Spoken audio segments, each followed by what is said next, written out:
സ്ട്രോക്കിനെ പറ്റി ഒന്ന് വിശദീകരിക്കാമോ? സ്ട്രോക്ക് എന്ന് പറഞ്ഞാൽ നമുക്ക് മസ്തിഷ്കത്തിലോട്ട് ഉള്ള രക്തപ്രവാഹം തടസ്സപ്പെട്ടിട്ട് അവിടെ കോശങ്ങൾക്ക് നാശം സംഭവിക്കുന്ന ഒരവസ്ഥയാണ് സ്ട്രോക്ക് എന്ന് ഉദ്ദേശിക്കുന്നത്. നമ്മൾ സ്ട്രോക്ക് എന്ന് പറഞ്ഞാൽ കേൾക്കുമ്പോൾ തന്നെ നമുക്ക് മനസ്സിൽ വരുന്നത് ബെഡ് റിഡനായിട്ട് ഒരു ഭാഗം തളർന്നു പോയ ഒരു രോഗിയായിരിക്കണം. മിക്കവാറും എല്ലാവർക്കും അങ്ങനത്തെ ഒരു പിക്ചറാണ് മനസ്സിലുണ്ടാവുക. ലൈക്ക് ഒരു വൺസ് ഇൻ ലൈഫ് ടൈം നമുക്കൊരു 1 in 6 ആണ്, അതായത് 6 പേരിൽ ഒരാൾക്ക് സ്ട്രോക്ക് വരാനുള്ള ഒരു സാധ്യതയാണ് പഠനങ്ങൾ പറയുന്നത്. അതുപോലെ മരണനിരക്ക് എടുത്തു കഴിഞ്ഞാൽ, മരണകാരണങ്ങൾ എടുത്തു കഴിഞ്ഞാൽ 3ാമത്തെ സ്ഥാനമാണ് സ്ട്രോക്കിന്. അപ്പോൾ അതുകൊണ്ട് തന്നെ നമുക്ക് ആ ഒരു സ്ട്രോക്കിൻ്റെ ഗ്രാവിറ്റി, ആ ഒരു അസുഖത്തിൻ്റെ ഗ്രാവിറ്റി എന്താണെന്ന് നമുക്ക് മനസ്സിലാവാം. സ്ട്രോക്ക് എന്ന് പറയുമ്പോൾ രക്തപ്രവാഹം തടസ്സപ്പെട്ടിട്ടുണ്ടാവുന്ന പ്രോബ്ലം ആണല്ലോ. അത് നമുക്ക് 2 തരത്തിൽ അതിനെ തരംതിരിക്കാം. ഇസ്കീമിക് സ്ട്രോക്ക് എന്നും ഹെമറാജിക് സ്ട്രോക്ക് എന്നും. ഇസ്കീമിക് സ്ട്രോക്ക് എന്ന് പറയുമ്പോൾ അവിടേക്കുള്ള രക്തോട്ടം കുറഞ്ഞിട്ട് വരുന്നതാണ് ഇസ്കീമിക് സ്ട്രോക്ക്. ഹെമറേജ് എന്ന് പറയുമ്പോൾ രക്തക്കുഴൽ പൊട്ടിയിട്ട് അവിടെ ബ്ലീഡിങ് ഉണ്ടാവുന്നതിനാണ് ഹെമറേജ് എന്ന് പറയുന്നത്. സാധാരണ നമ്മൾ സ്ട്രോക്ക് എന്ന് പറയുന്നത് ഉദ്ദേശിക്കുന്നത് ഇസ്കീമിക് സ്ട്രോക്കാണ്. അപ്പോൾ അതിന് തന്നെ പല കാരണങ്ങൾ കൊണ്ട് ഇത് വരാം. ലൈക്ക് നമുക്ക് അറിയാം, ഹാർട്ടാണ് ബ്ലഡ് പമ്പ് ചെയ്യുന്നത്. അപ്പോൾ ഹാർട്ടിൽ നിന്ന് ബ്ലഡ് പമ്പ് ചെയ്യുമ്പോൾ മേജർ ധമനികളിൽ കൂടി അത് ബ്രാഞ്ച് ചെയ്തിട്ട് പല ഭാഗത്ത് ബ്രെയിനിൽ സപ്ലൈ ചെയ്യും. അപ്പോൾ അത് ഈ ധമനികൾക്ക് ഉണ്ടാകുന്ന പ്രോബ്ലം കൊണ്ട് വരാം. ലൈക്ക് നമുക്ക് കൊളസ്ട്രോൾ ഡെപ്പോസിഷൻ എന്ന് പറയും, അതെറോസ്ക്ലിറോസിസ് എന്നൊക്കെ പറയും. കൊളസ്ട്രോൾ അവിടെ അടിഞ്ഞു കൂടിയിട്ട് ആ രക്തക്കുഴലിന് നാരോയിങ് വരുന്ന അവസ്ഥ, ചുരുങ്ങി പോകുന്ന അവസ്ഥ, അതിനാണ് ത്രോംബോസിസ് എന്ന് പറയുന്നത്. അത് മേജർ കോസ് ഓഫ് സ്ട്രോക്കാണ്. അത് വലിയ രക്തക്കുഴലിനെയും ബാധിക്കാം, ചെറിയ ചെറിയ ബ്രാഞ്ചസിനെയും ബാധിക്കാം. രണ്ടാമത്തെ ആലോചിച്ച് കഴിഞ്ഞാൽ നമുക്ക് എംബോളിക് എന്ന് പറയും. എംബോളിക് എന്ന് പറഞ്ഞാൽ ഹാർട്ട് പമ്പ് ചെയ്യുന്നു, ബ്ലഡ് പമ്പ് ചെയ്യുന്നു.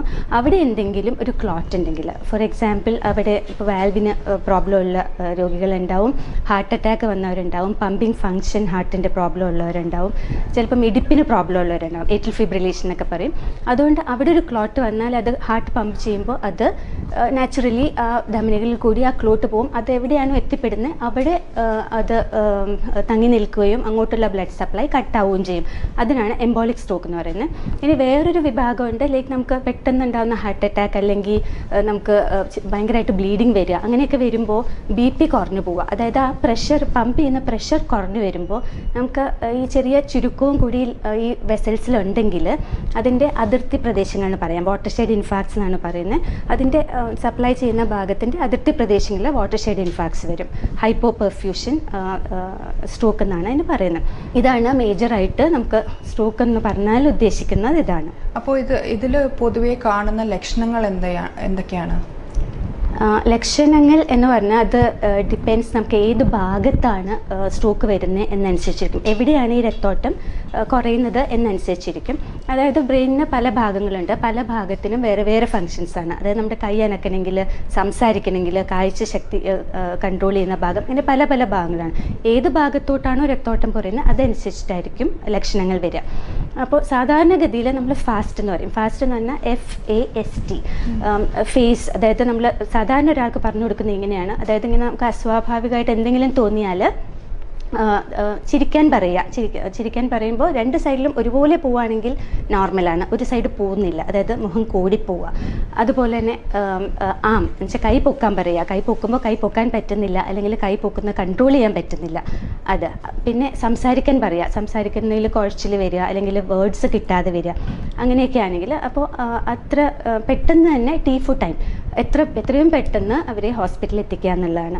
ഇതല്ലാതെയുള്ള സിംറ്റംസ് എന്ന് പറഞ്ഞാൽ ഇപ്പം കാഴ്ചയ്ക്ക് പെട്ടെന്ന് ഒരു കണ്ണിന് കാഴ്ച പോവുക, ഒരു ഭാഗം കാണാതെ വരിക, അതുപോലെ തന്നെ പറയുന്നത് ഇറിലവൻ്റ് ആയിട്ട് സംസാരിക്കുക, അതുപോലെ നടക്കുമ്പോൾ ആട്ടം വരിക, തലകറക്കം വരിക, ഇതെല്ലാം സ്ട്രോക്കിൻ്റെ ലക്ഷണങ്ങളാകാം. പിന്നെ അതിൽ ഒരു കാര്യം കൂടി പറയാൻ ആഗ്രഹിക്കുന്നത്, ലൈക്ക് നമുക്ക് ചെറിയ ഇപ്പം മിനി സ്ട്രോക്ക് എന്ന് പറയും. മിനി സ്ട്രോക്ക് എന്ന് പറഞ്ഞാൽ നമുക്കിപ്പോൾ ചെറുതായിട്ടൊരു രക്തക്കുഴൽ അടഞ്ഞു, അത് ഭാഗ്യത്തിന് അത് ക്ലിയർ ആയിപ്പോയി. അപ്പോൾ നമുക്ക് എന്ത് പറ്റും, ഇപ്പോൾ കൈ കൺട്രോൾ ചെയ്യുന്ന ഭാഗത്താണെങ്കിൽ കൈക്ക് ബലക്കുറവ് വന്നു, മേ ബി നമ്മൾ വിചാരിക്കും എന്തോ ഒരു ബുദ്ധിമുട്ടുണ്ട്, പക്ഷെ 5 മിനിറ്റ് കഴിയുമ്പോൾ അത് ക്ലിയർ ആയി. അപ്പോൾ നമ്മൾ വിചാരിക്കും എല്ലാം ശരിയായി, ഒന്നും വേണ്ട. പക്ഷേ അതൊരു വാർണിംഗ് സൈൻ ആവാം.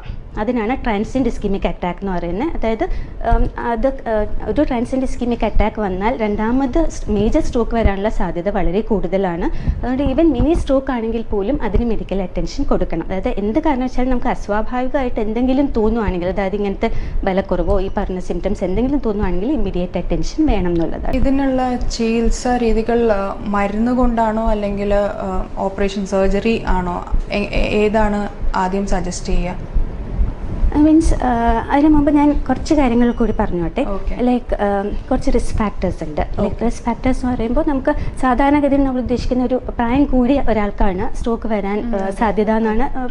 അപ്പോൾ ഏജ് ഒരു റിസ്ക് ഫാക്ടറാണ്. പക്ഷേ ഇപ്പോഴത്തെ പഠനങ്ങൾ സൂചിപ്പിക്കുന്നത് വളരെ യങ് ഏജിൽ തന്നെ, അതായത് 30-35 വയസ്സിന് അപ്പോൾ തന്നെ സ്ട്രോക്ക് വരാനുള്ള ടെൻഡൻസി കാണുന്നുണ്ട്.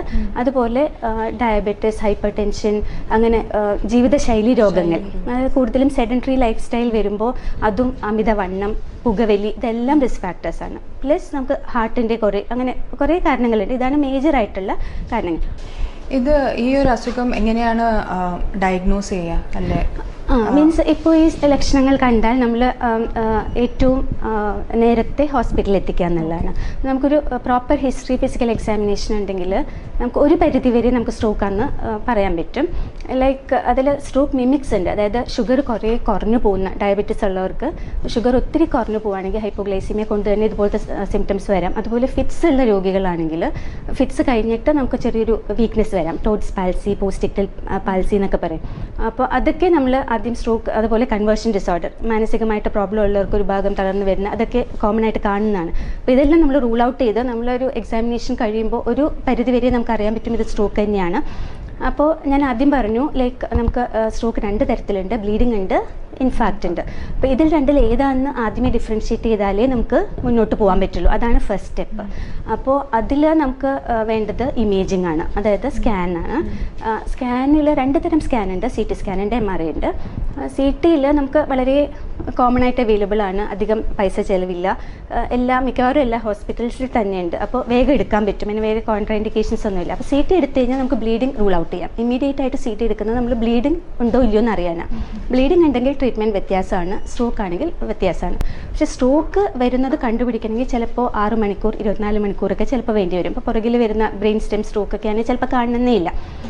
പക്ഷേ നമ്മൾ അതെല്ലാം ഇപ്പോൾ ബ്ലീഡിങ് ഇല്ല എന്നുണ്ടെങ്കിൽ നമ്മൾ CT എടുത്തു, CT എടുത്തിട്ട് ബ്ലീഡിങ് ഇല്ല എന്നുണ്ടെങ്കിൽ നമ്മൾ ആൻജിയോ ചെയ്യും. CT ആൻജിയോ എന്ന് പറയും. രക്തക്കുഴലിൽ നോക്കണം എന്ന് പറഞ്ഞാൽ ഞാൻ ആദ്യം പറഞ്ഞു, മേജർ രക്തക്കുഴലിന് ചിലപ്പോൾ സ്റ്റിനോസിസ് വരാം. അപ്പോൾ അതാണെങ്കിലും ട്രീറ്റ്മെൻറ്റ് വ്യത്യാസമാണ്. അപ്പോൾ CT ആൻജിയോ എടുത്തു, നമുക്കൊരു ഐഡിയ കിട്ടി എത്ര മാത്രം മേജർ രക്തക്കുഴലിന് പ്രോബ്ലം ഉണ്ട്, ഇൻഫാക്റ്റ് ഉണ്ടെങ്കിലുണ്ട്, അല്ലെങ്കിൽ ഏത് ഭാഗത്താണെന്നുള്ളത് ഒരു ഐഡിയ കിട്ടും. അപ്പോൾ നമുക്ക് ട്രീറ്റ്മെൻറ്റ് സ്റ്റാർട്ട് ചെയ്യാം. വേറൊരു സ്കാനിങ് മെത്തേഡാണ് MRI. ഡെഫിനറ്റ്ലി സുപ്പീരിയർ ആണ്, പക്ഷേ കോസ്റ്റ്ലി ആണ്, എല്ലായിടത്തും അവൈലബിൾ അല്ല. ടൈമാണ് മോസ്റ്റ് ഇമ്പോർട്ടൻറ്റ്. നമ്മൾ പറയും ടൈം ഇസ് ബ്രെയിൻ എന്ന് വെച്ചാൽ നമുക്ക് ഓരോ ഈ സ്ട്രോക്ക് വന്നിട്ട് രക്തോട്ടം കുറഞ്ഞു പോകുമ്പോൾ കോശങ്ങൾ ഓരോ മിനിറ്റിലും മില്യൺസ് ഓഫ് കോശങ്ങളാണ് നശിച്ചു പോകുന്നത്. അപ്പോൾ ആ ഒരു ടൈമിൽ, അതായത് നമ്മൾ പറയുന്ന 4.5 മണിക്കൂറാണ് ടൈം. 4.5 മണിക്കൂറിനകത്ത് നമുക്ക് എന്താ പറയുക, ഈ രക്തോട്ടം പുനഃസ്ഥാപിക്കാമെങ്കിൽ, റീസ്റ്റോർ ചെയ്യാമെന്നുണ്ടെങ്കിൽ നമുക്ക് അതിൽ കുറേ കോശങ്ങളെ നമുക്ക് ശരിയാക്കി എടുക്കാൻ പറ്റും. കാരണം നമുക്കിപ്പോൾ ബ്രെയിനിൻ്റെ ഒരു പ്രത്യേകതയാണ്, നമ്മളിപ്പോൾ തൊലി പോയാൽ തൊലി റീജനറേറ്റ് ചെയ്യും. പക്ഷേ ബ്രെയിനിലെ കോശങ്ങൾ വൺസ് നശിച്ചു പോയാൽ അത് തിരിച്ചു വരില്ല. അതിനടുത്തുള്ള സെൽസാണ് അതിൻ്റെ ഫങ്ഷൻ എടുത്തിട്ടാണ് ഇമ്പ്രൂവ്മെൻറ്റ് വരുന്നത്. അപ്പോൾ എത്രയും പെട്ടെന്ന് ഈ ബ്ലഡ് സപ്ലൈ റിസ്റ്റോർ ചെയ്യുക എന്നുള്ളത് വളരെ ഇമ്പോർട്ടൻ്റ് ആണ്.